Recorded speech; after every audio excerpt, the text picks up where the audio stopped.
bienvenue dans cette nouvelle édition de l'info. Tout de suite, le sommaire. Un cadavre découvert dans une poubelle, c'était à Bessay-sur-Bray hier. Les enquêteurs étaient sur le terrain aujourd'hui. Le Premier ministre François Fillon démissionnera jeudi. Retour sur les 5 ans, ces 5 ans à Matignon, vus par ses amis politiques en Sarthe. Et puis la journée de l'Europe, c'est aujourd'hui. Nous verrons que dans l'école Jean-Massé du Mans, les élèves se sont fortement investis. Mon invité est Yves Calip, adjoint au maire du Mans, chargé des questions sociales. Il viendra nous parler de la manifestation de dimanche prochain. Le Mans voyage dans le monde. La macabre découverte a été faite hier. Le corps sans vie d'un homme de 55 ans a été trouvé dans un conteneur à Bessay-sur-Bray. Aucune explication n'est encore privilégiée par les enquêteurs présents sur place aujourd'hui. Laure Girard. Depuis plus de 24 heures, les sections de recherche d'Angers et du Mans passent le centre de Bessay-sur-Bray au peigne fin. Ce matin, plongeurs et maîtres chiens ont balayé la rue où habitait la victime en quête d'indices. Le domicile de Philippe Emery a lui aussi été soigneusement inspecté. Pour les habitants, c'est la stupeur et surtout l'incompréhension. Tout le monde connaissait Philippe. C'était un homme serviable. On pouvait lui demander tous les services, les personnes âgées, tout ça. Ce qui me prenait, lui, régulièrement, c'était des cartes d'anniversaire pour envoyer à sa famille, parce qu'il aimait bien ça. Après, on discutait, travail, il me disait qu'il faisait des petits boulots, tout ça. Moi, je ne sentais pas trop mal, hein. Toujours prêt à donner un coup de main, quelqu'un qui allait à l'église tous les dimanches pour aider. Pour l'heure, on ne connaît pas les circonstances de la mort de Philippe Emery. Ce que l'on peut affirmer, c'est la violence avec laquelle la victime a été frappée plusieurs fois au visage. L'enquête semble s'orienter vers une querelle de voisinage qui aurait mal tourné. Selon nos confrères du Maine Libre, un voisin a été interpellé et placé en garde à vue. C'est l'un des mandats de Premier ministre les plus longs de la Ve République. Le Sartois François Fillon remettra jeudi sa démission et la démission de son gouvernement au président de la République. Alors comment ses amis politiques ont-ils vécu ce quinquennat vu de Sarthe? Les réponses avec Karma Duquesne. Pour Fabienne Labrette-Ménager, députée UMP de la première circonscription de la Sarthe, François Fillon, Premier ministre, c'était surtout un contact à Matignon entièrement consacré à la Sarthe. Il y a eu quelqu'un à temps plein qui a travaillé sur les dossiers sartois, ce qu'ils appelaient les affaires locales.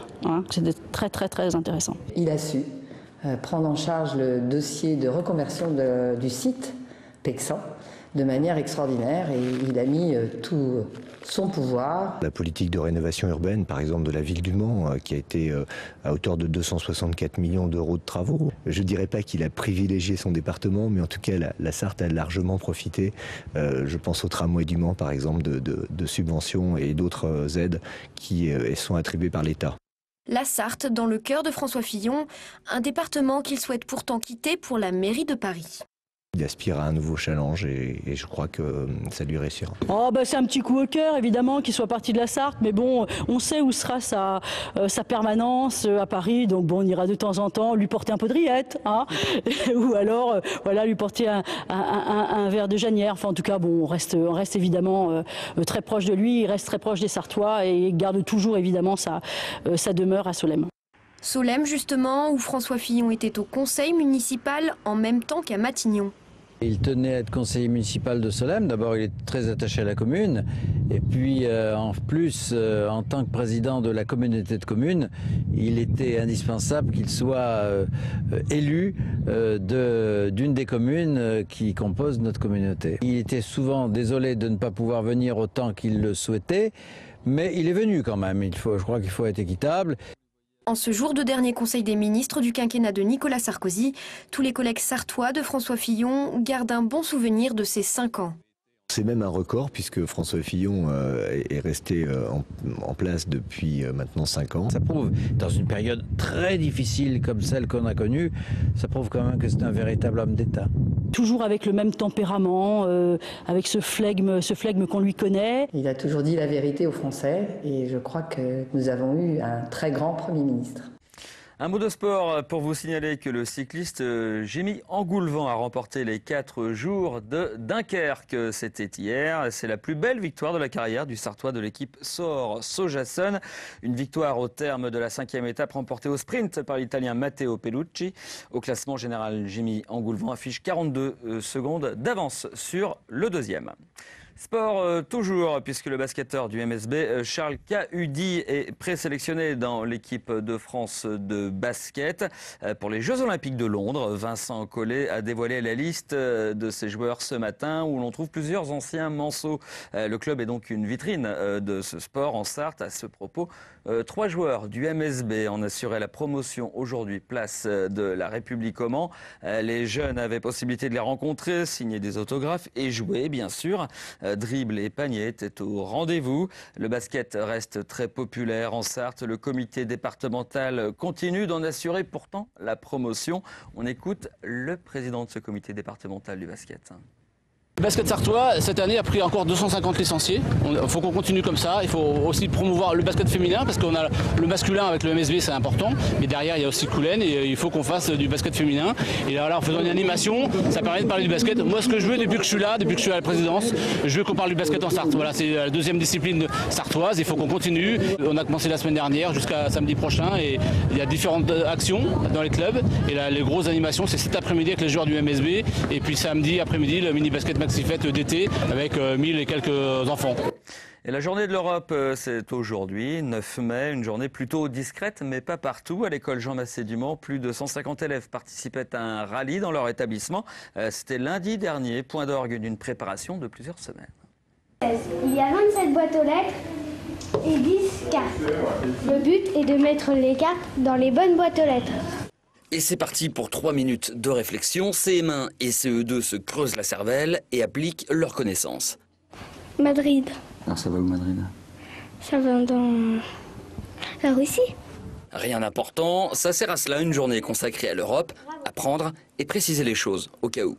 Les CM1, CE2 s'entraînent aux apprentissages, les drapeaux, les capitales, les fleuves. Enfin, les questionnaires ont été mis au point par les élèves, par les CM2 eux-mêmes.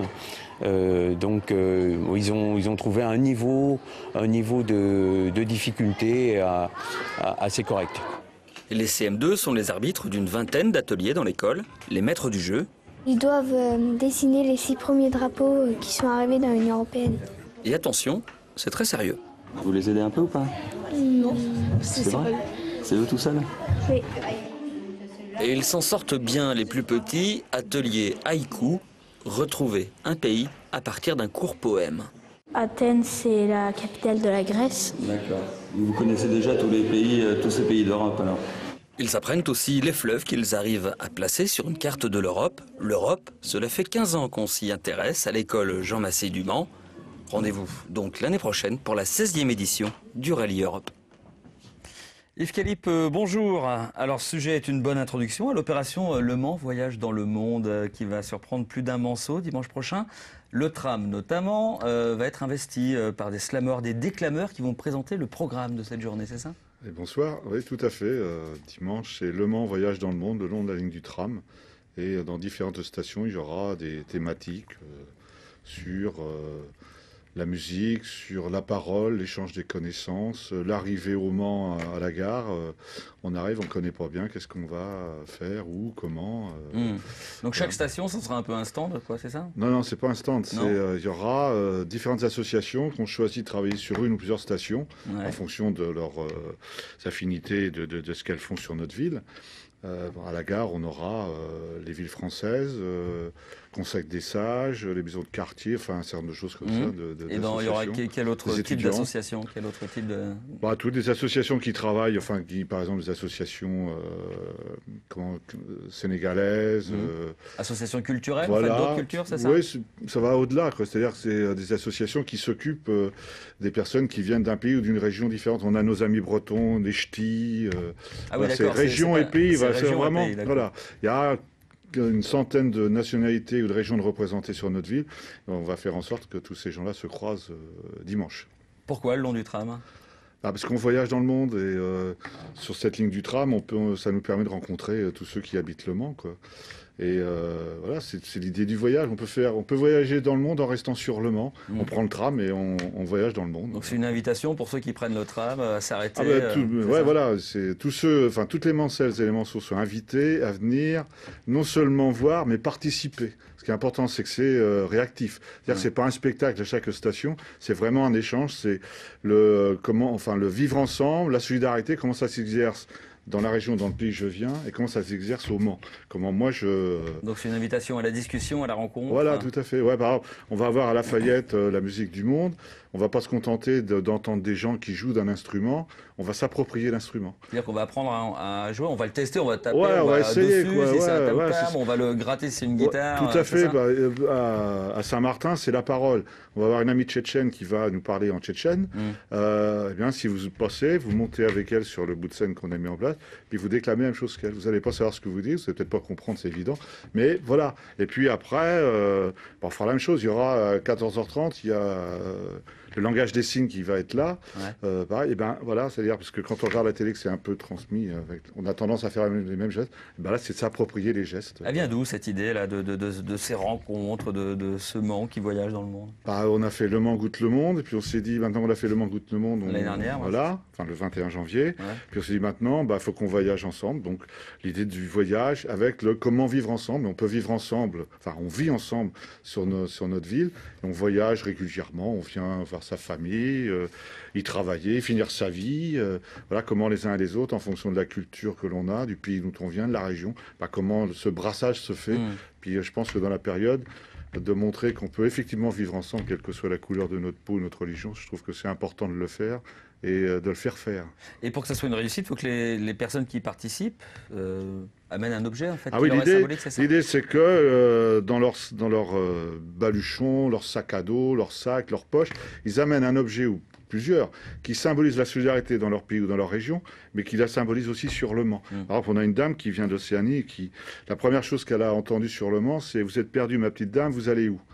Toute la journée, elle va transporter ses paroles pour les échanger avec d'autres.